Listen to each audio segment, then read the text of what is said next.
Ya, gimana tadi, berarti kita harus menguraikan gimana cara petani membawa seluruh barangnya dengan selamat. Oke, kita uraikan dulu ya. Keadaan awalnya itu adalah semuanya masih ada di daerah asal. Berarti asalnya itu masih penuh.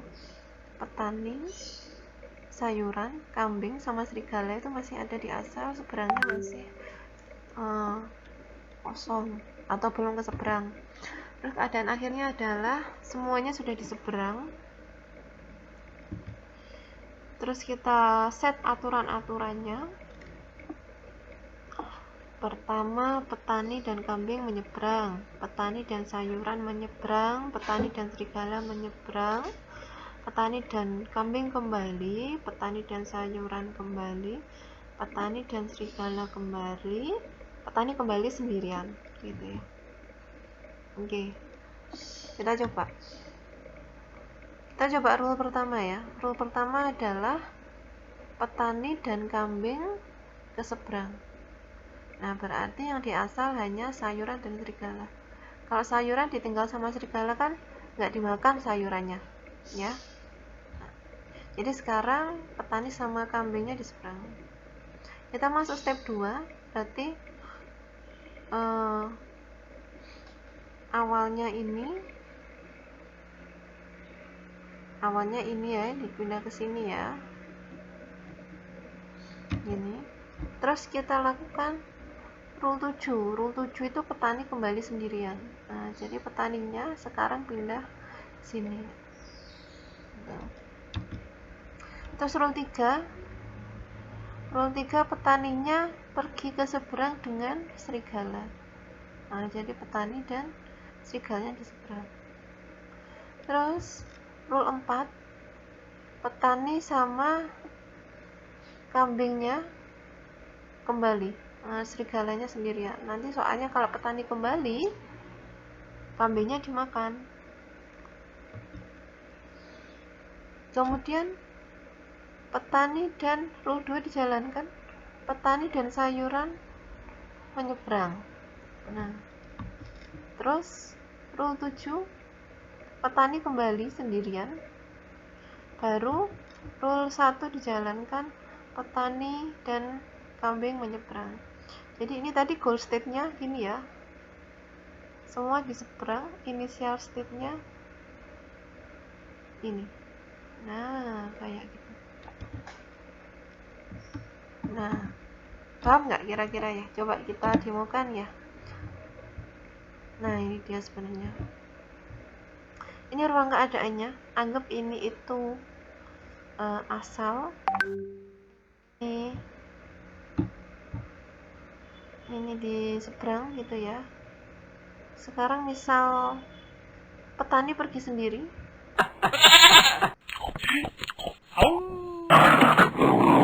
Yang terjadi adalah semuanya dimakan. Gitu ya. Coba lagi. Tadi rule yang pertama yang dijalankan adalah sayuran, petani dan kambing. Jadi kambing diajak dulu jalan. Kambingnya di seberang, petani balik, dia bawa serigala.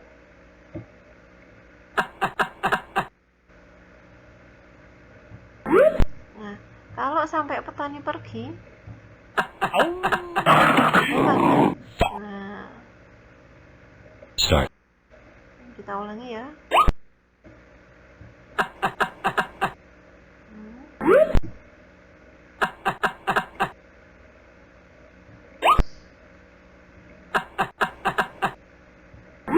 Jangan lupa bawa lagi.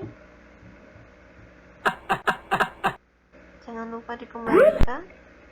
Sayurnya jangan lupa dibawa, nanti dimakan.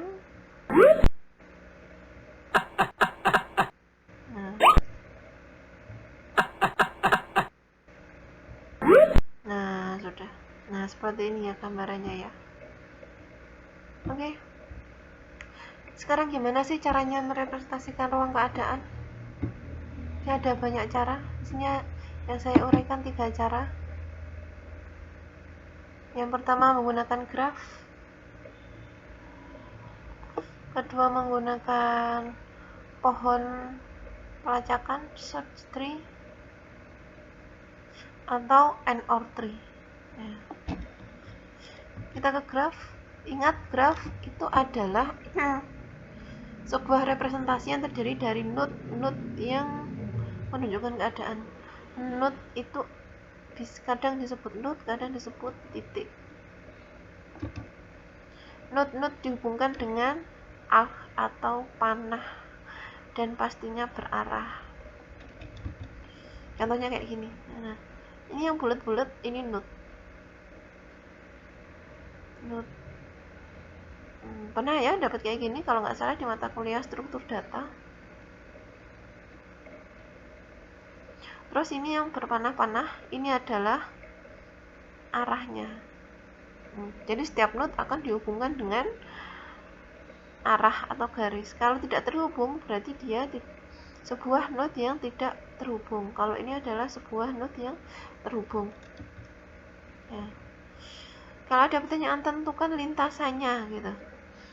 Kira-kira gimana cara menuliskannya?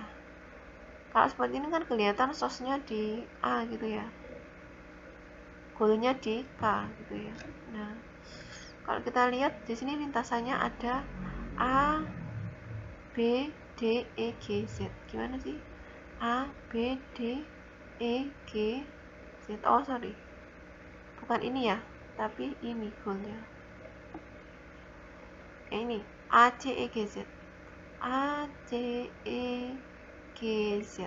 Nah, kayak gitu. Seperti ini maksudnya menentukan lintasan. Yang kedua, menggunakan pelacakan tree. Ini adalah untuk menghindari siklus cycle pada graf.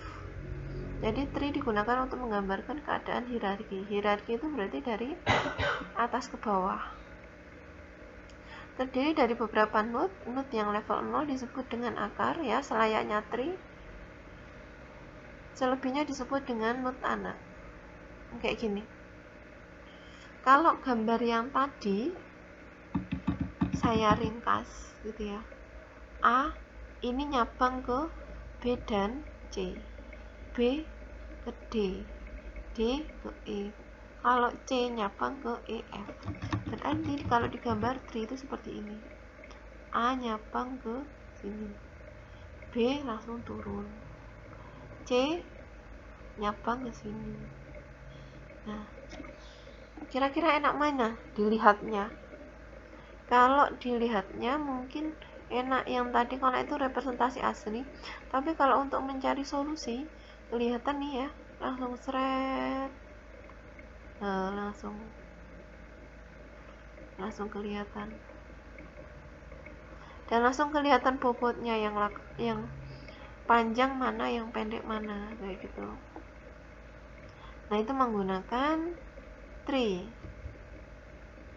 Nah, tentukan node akar dan anak. Akarnya yang mana berarti? Ingat, akar itu yang paling atas. Nah, berarti A. Anaknya A berarti B sama C gitu ya.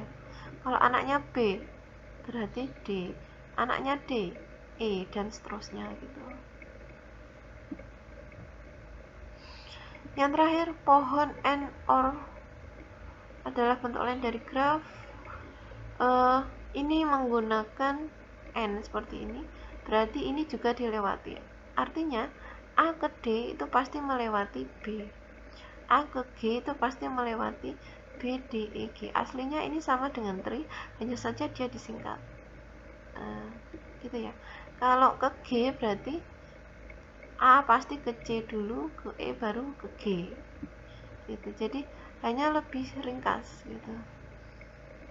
Jadi kalau kita lihat sini, berarti A, C, E, G, G kalau ke Z langsung bisa ya. Tapi G juga bisa melewati A, Z. Nah, seperti itu kira-kira pohon AND OR.